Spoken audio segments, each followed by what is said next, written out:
We've all heard of the motivations that are going round and viral on social media. And so many times when we hear some of these words, over time, they become like a cliche. And sometimes we don't draw inspiration or even motivation, for that matter, to be able to better our lives or to make better choices and better decisions, to be anything that we want to be in life. Now, I'm the number one believer that you can be anything you choose to be in life. You are your own limitation, and you can be your own motivation and ambition to push yourself forward. So this is what we're diving into together with Joel. His story is supposed to draw inspiration and is supposed to push us ahead and to make us ambitious and to tell us that our dreams are still valid. We can chase them and we can be fine. So let's stick together.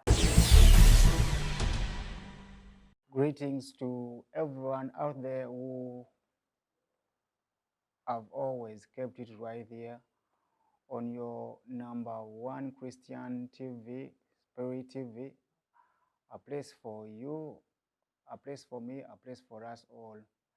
To serve the purpose of introduction, I am by the names of Joel.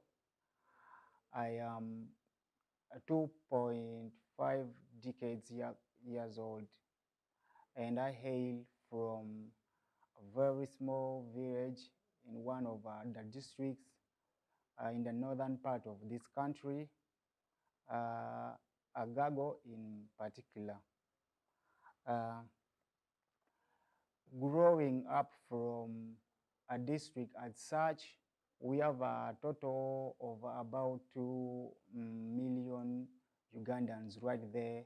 But out of the total population, about 43% of the people right there are the ones who normally manage it out academically from the primary level up to the universities, basically meaning there's still a lot more of people out there who are not really making it out academically. While growing up in my village, I remember by then we had the Northern Insurgency, and of course, I am very sure that many of us have either ever read about it or heard about it, and of course, I'm meaning the LRA war that took place in the northern part of this country. That was about 35 years ago. Where I grew up from, the education system and all the necessities that are actually supposed to be in place for someone to really manage it out academically. In most cases, it is something that is really inadequate. But of course, being that we are living in a modern civilization, of course, we know very well that education is really very important. But then it is very unfortunate that most of us don't really get that chance to make it across the border. As human beings, we all have dreams to achieve in life. We all know what we really want to be in life, even though we don't have the guarantee that you are supposed to be exactly what you might be desiring as a human being. But of course, we know very well that when a door closes, obviously there must be a door opening.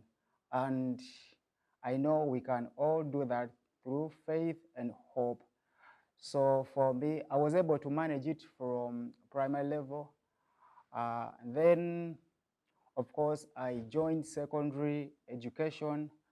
And as far as our education is concerned in Uganda, I managed to sit for my UCE, and that's Uganda Certificate of Education under uh, ordinary level. While I was still young, I really had the dream, and I really loved that maybe if I could one day become a teacher. It is quite unfortunate that I failed to be. But then right now, I found myself joining another line of duty. Uh, as far as I am concerned right now, I am trying it out as a chef steward in one of the restaurants. I used to look at all the people, all my fellow employees, because I was really given the chance to work within the kitchen. Had to make sure that I created that friendship with the chefs. That's when I started learning little bits of things in the kitchen, uh, up to a point where I felt like, yeah, I was really coming up, and I knew that I was really building up myself for maybe something. It might be quite different from what I initially wanted to, but then to my attention, it came out to be something that I can really build the passion for. So I started learning from my senior chefs in the kitchen, and as I talk, I'm not yet up to the top, but I'm very happy that I've learned so much, and I'm developing passion for that. And it has come to my acknowledgement that with time, if I happen to make out the money, I will make sure that I at least pursue a course in any given culinary school, and that's how I am planning of creating another dream, because it is not worthy to keep on thinking about the past. We have to really focus on our present self such that we can really have a clear picture of what we can really make out of our past selves and the kind of people we are right now. So coming up on a show like this, it is really a privilege, and I'm so grateful for such an opportunity. I am really sure of one thing, that there are so many people out there who might be going through the things that a person like me has ever gone through. It might be a lot, but not really. Because I know each and every one of us on earth, we are either worse than someone out there, and at the same time, we are better than someone out there. So a platform like this might really give me even a more opportunity to act like a voice to so many voiceless people out there. So having me on a show like this, it is aimed at, I'm sure it will help me so much to have a clearer picture and a bigger perspective of what I can really achieve, basing on the kind of passion that I'm really developing of recent. Thank you so much. Welcome to Bahati, talking about real issues that are affecting you as an individual. Insights about financial and personal growth, plus better relationships. And now, Bahati. So in this beautiful episode where we talk about you can be anything, so many of you have thrown my words back at me and said that I usually say everything is figure outable, and indeed I believe everything is figure outable. And Joel is a living testimony to show you that if you put your heart to something, you can actually get a lot more than you ever thought you can actually get. So Joel, Yes, please. welcome. Thank you. How are you? I'm good, thank you. You sound so confident and pumped up. What gives you the confidence? I think the grace of God. You're a believer? Of course I am. Okay. Yeah. So I want us to just go a little bit back to your story, where you said you come to town, your uncle gave you hope, definitely came, and you found that there is no hope. But you went to a restaurant. Is it your uncle that took you to the restaurant? Not really, but a friend of my uncle. Okay. did. So you were home. You have given up, like there is no hope. And then a friend of your uncle come and picks you up to take you to a restaurant. Actually, I was about to totally give up, Okay. but then I didn't. Thank God I didn't.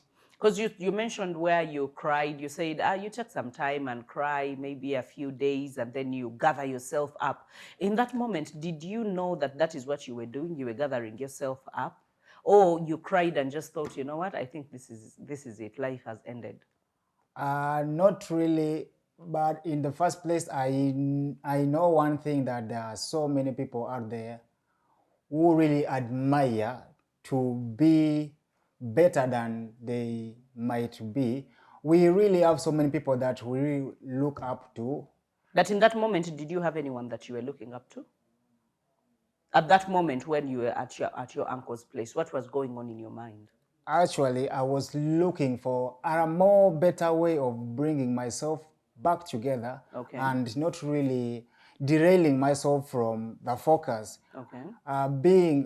Focusing on exactly what I really wanted to be a teacher. Yeah, was the best thing. So when that hope went away, you remained hopeless. You didn't have any hope of anything. Of course, I didn't in the first place, but then I had to think twice. And I was like, there are so many people who have always desired to be this and that, but at the end, they have not been able to. But still, they have really been able to. They've made it in life somehow. So I had something of that kind going on within myself, and I was like, if I've failed to be this, of course I know, because as a believer, they normally tell us that when a door closes, of course God is opening another door. So I had to believe that, maybe another opportunity was opening up. But then I wasn't really sure of which What opportunity. Okay. So where does that friend, your uncle's friend, get the idea to take you to a restaurant? Actually, he had seen me for a couple of days. Okay. While at my uncle's place, because I had nothing. I wasn't really doing something productive. Okay. But before doing that, I remember I gave him a call, and I was like, if you could really have a place for me, maybe somewhere, it could either be where you're working, or I know you have a circle of friends, so maybe you can really help me out. Because I remember... So you called the friend to your uncle? Yeah. Your uncle gave you his number? Yeah. Okay, and why I'm asking all these questions is so many people, when they get to a place of hopelessness, where everything has failed that they thought they would try out, most of them retire to either sleeping and just going about normal. But by the time, how old were you? That was a couple of years ago. I think I was around 20. You were 20, a young, energetic boy. So you got a phone and called him and told him, I need something to do. Whether you take me to your place of work or you take me to another place. Okay. So what was his response? Of course, he told me I will try asking around, and if an opportunity comes through, I'll let you know. And I was like, all right, thank you. So it took him a week. Okay. Then he gave me a call saying, Joel, I'll be traveling there in the evening. So make sure that you're at home, because there's something, I have a good news for you. And of course, when he came over, he told me, I've gotten for you something that will really make you productive. Okay. And I was like, wow, I'm so grateful. What could it be? And he was like, I'm working in a certain restaurant as a chef. Of course, he is a chef. But then we are in need of a cleaner. Then I was like, cool. Yeah, he asked me, are you really good with that? Will you be able to be a cleaner? Then I was like, Ako, of course you're talking as if I'm not a man. I'm ready for anything. As long as I'm going to get money. Get money, but in be a right productive way. Then that's how he brought me to the restaurant that I'm working in right now. Okay. And some people have a tendency of a job like that comes and someone is like, but why a cleaning job? I would want a different job. While for you, when he came with a job, you're like, I need a job anywhere. And when he comes with a job, you're like, cool, I'm willing to do it. I'm a man, I'm strong, I can be able to do it. So that positivity, because again, we have to be able to draw the lessons. Number one, what I hear you say is the bold ask. You cannot be given something that you've not asked. If you had kept quiet at your uncle's place and just sat down, it's possible that your uncle's friend would never know that you actually needed a job. So you took the step, you asked, and number two, you agreed and said, yes, I can do this job. So you get the cleaning job. What goes on?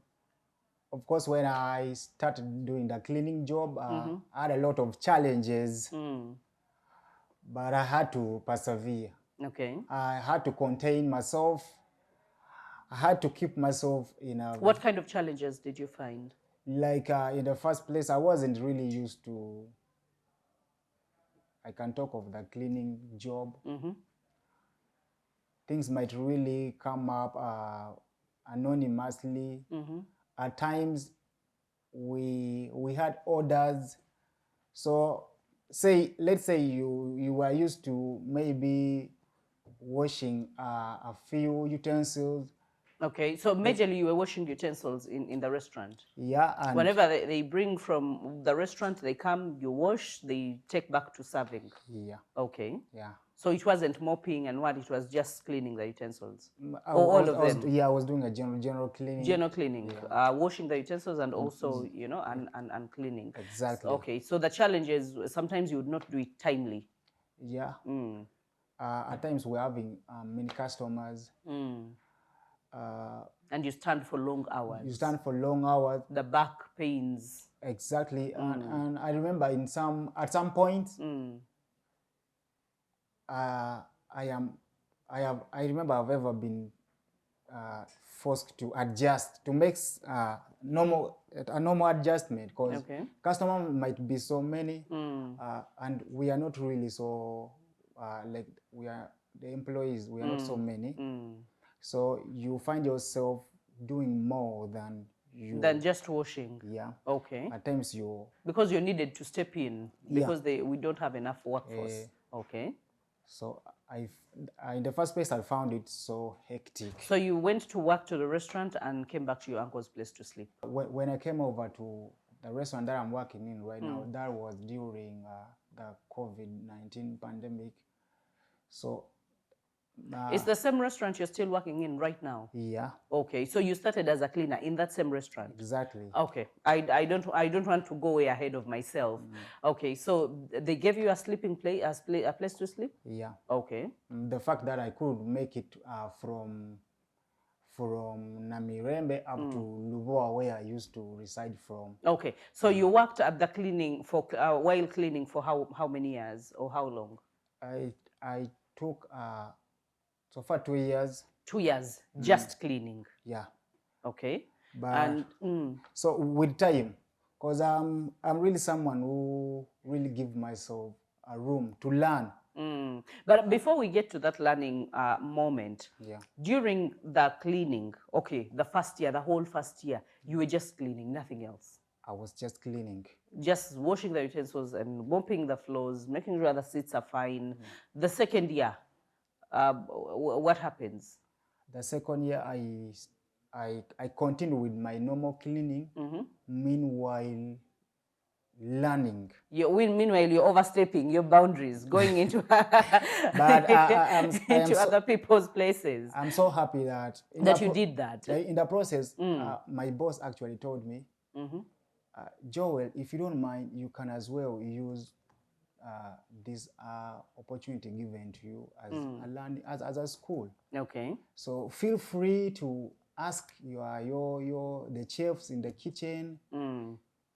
Just make sure that you at least be more productive than you are right now. We are not increasing we are not giving you more money. You're still a cleaner in this place. We expect you to do your job.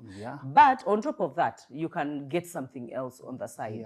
Was it because you showed interest, or because again it's hard to advise someone who does not show interest? If you're the kind who just cleans and then you stand and look on, anyone will be like, he's the cleaner. I mean, he comes, cleans, he does his job so well. But by the time someone says, feel free to add on another skill, maybe it's because they saw that you were willing to actually expand your skill. Yeah, exactly. I remember there was a day she came over and found me really going hand in hand with our senior chef, and Lifting things she or was doing what? impressed. She was like, wow, I think you can really make it. So the next thing I heard from her was, if you don't mind, build that strong bond between you and them. Keep on disturbing them, because I know it won't really sound good if you remained as a cleaner for years Forever, and yeah. years. So you can as well grab up the opportunity, and they are ready by my senior chief.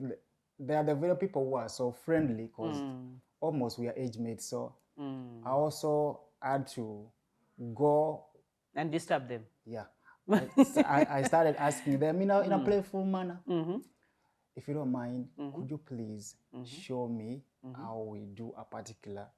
Okay, for example, one time I remember asking them, so if someone comes and order for an omelette, because I think it's one of the most simplest order a customer can give you, and making an omelette. So my senior chef taught me how to do that. They taught you bought your own ingredients, or you used the ingredients of the restaurant? Of course, we used the one of the restaurant. Okay. And because now, if he shows you, did you practice it still to do it? Yeah, I had to practice.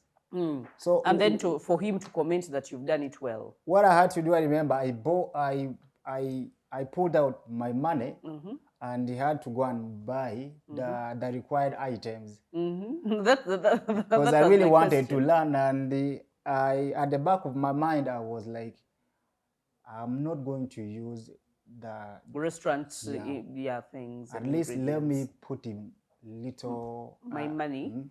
Yeah, at least I fry one egg or two eggs, but at least I know I've practiced it and I've gotten the kind of knowledge that I want. The reason as to why I really love such stories is sometimes when you are left with nothing, your hopes are shattered. So it's so easy for you to give up and for you to give in and walk away and just say my dreams are invalid, I don't think I will ever amount to anything or achieve anything.